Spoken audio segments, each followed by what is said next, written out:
పెళ్లిగాని ప్రసాద్ పెళ్లి ఎప్పుడు అంటే రోజు రేపే అన్నట్టు రైతు భరోసా కూడా తెలంగాణ సర్కారు అన్నదాతల ఖాతాల్లో ఎప్పుడు వేస్తుంది అంటే రోజు రేపే అన్నట్టున్నది కదా వ్యవహారం. అగో ఏమైందే బాలన్న అంటే వేస్తాం అంటున్నారు కానీ ఎప్పుడు వేస్తారో చెప్పలేదు. మళ్ళా ముఖ్యమంత్రి సార్ ఇట్లా అనుకొచ్చిండు ఇనుండ్రి. అయ్యా రేవంతాల్ గారు ఎప్పటి సంది చేస్తారో చెప్పుండ్రి. నేను మళ్ళీ రైతులకు మాట ఇస్తున్నా, సంక్రాంతి పండుగ తర్వాత రైతు భరోసా మీ ఖాతాలలో వేసేది సోనియమ్మ గ్యారంటీ, ఇందిరమ్మ ప్రభుత్వము.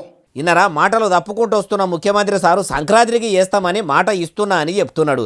ఈ మాటలు ఎన్ని మాటలు చెప్తిరి సారు? గెలిచిన 100 రోజుల్లోనే అంటిరి అది వాయే, పంట చేసినప్పుడు లాగోడు ఖర్చులకు అంటిరి అది వాయే, మళ్ళా పంట వేసినప్పుడు ఏమో అనుకుండ్రు అది వాయే, 15 ఆగస్టుకు అంటిరి అది కూడా వాయే, బతుకమ్మ దసరా పండుగలు కూడా దాటిపాయే, ఇప్పుడు సంక్రాంతికి అంటురు. ఈ సకినాల పండుగ కన్నా చేస్తారా?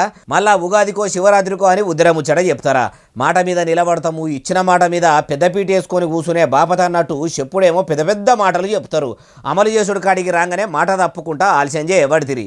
ఇప్పుడు తెలంగాణ ప్రజల పరిస్థితి ఎట్లున్నదంటే మాటలు చెప్పే షే పార్టీ లీడర్లకు ఇనే తెలంగాణ ప్రజలు లోకువా అన్నట్టే ఉన్నది కదా.